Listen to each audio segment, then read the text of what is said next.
The detention of Miami Dolphins star Tyreek Hill has once again sparked conversations on policing in America, specifically the treatment of Black Americans. Last night, Miami-Dade County Police released body camera footage of the incident this past Sunday, showing officers stopping Hill as he drove to his team's stadium for a game, pulling him from his car, forcing him to the pavement, and handcuffing him. Hey, keep your window down. Keep your window down. I'm gonna get you out of the car. As a matter of fact, get out of the car. Get out of the car. Give me that, we'll break that window. Get out of the car. I'm finna get out. Get out of the car right now. We're not playing this game. Get out. Get out. Get out. Get out. Get out. Get out. Get out. Damn. What part of blood are you in this town? Hill was cited for careless driving and failure to wear a seatbelt before being released. Joining me now is Martenzie Johnson, senior writer for Anscape. Martenzie, welcome. Thanks for joining us. Thanks for having me, Amna. So you write about this for your latest Anscape commentary. I just want to ask, what was your first reaction when you saw the video and just saw how this unfolded? It was a semblance of here we go again. I've seen countless versions of this video play out over at least the last decade, at least when I've been an adult and being able to kind of comprehend what's going on.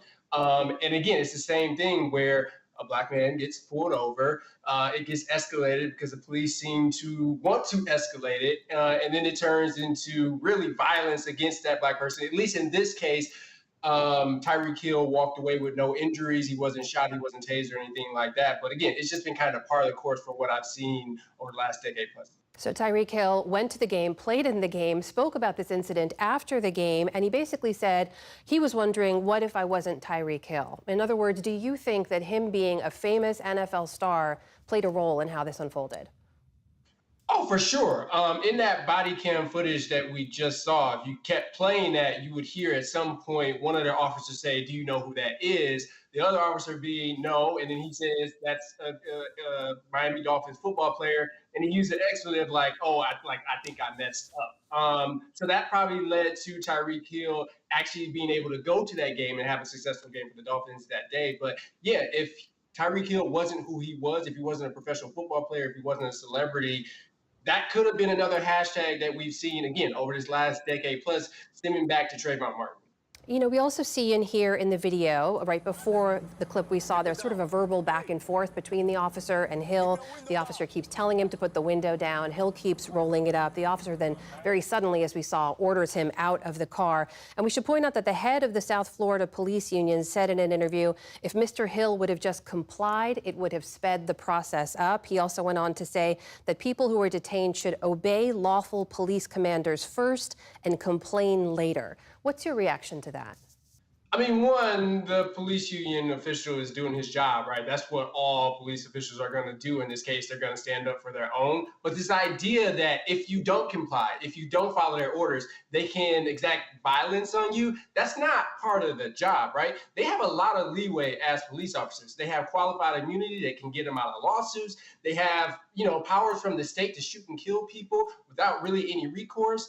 They get paid a salary that is much higher than most public service, not to mention the overtime that officers like that would get from working those games. So the least that they could do is de-escalate situations. That's all we're asking them to do. And they're saying that if you don't comply with us, if you try to escalate this situation, we'll go even further to the point of violently snatching you out of your car, putting you face first into the pavement, driving my kneecap into your back and arresting you just for, again, like you said, a traffic violation. Martenzie, wrapped up in all these conversations about police duty to de-escalate and disproportionate police violence against Black Americans is the conversation about Tyreek Hill's own checkered past, right? His own allegations of violence and assault against women and a child in one case. How are you looking at that conversation?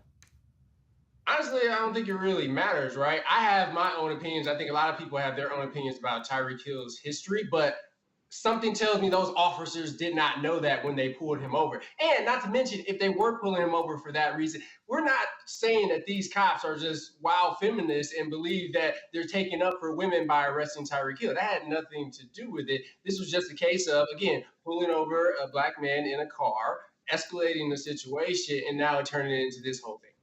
So even the Dolphins organization says that they want to see swift and strong action against these officers. In 30 seconds I have left, what kind of action do you think sends a message that discourages this from happening again? Honestly, I'm not exactly sure, right? Every time one of these situations happen, and Tyreek Hill kind of said this himself, it leads to conversations about how do we repair these relationships. That's on the police to do that. That's not on us citizens. They have all the power here. They have all the leeway. It has to start at the top, and then maybe the relationship would be repaired. That is Martenzie Johnson, senior writer for Anscape, joining us tonight. Martenzie,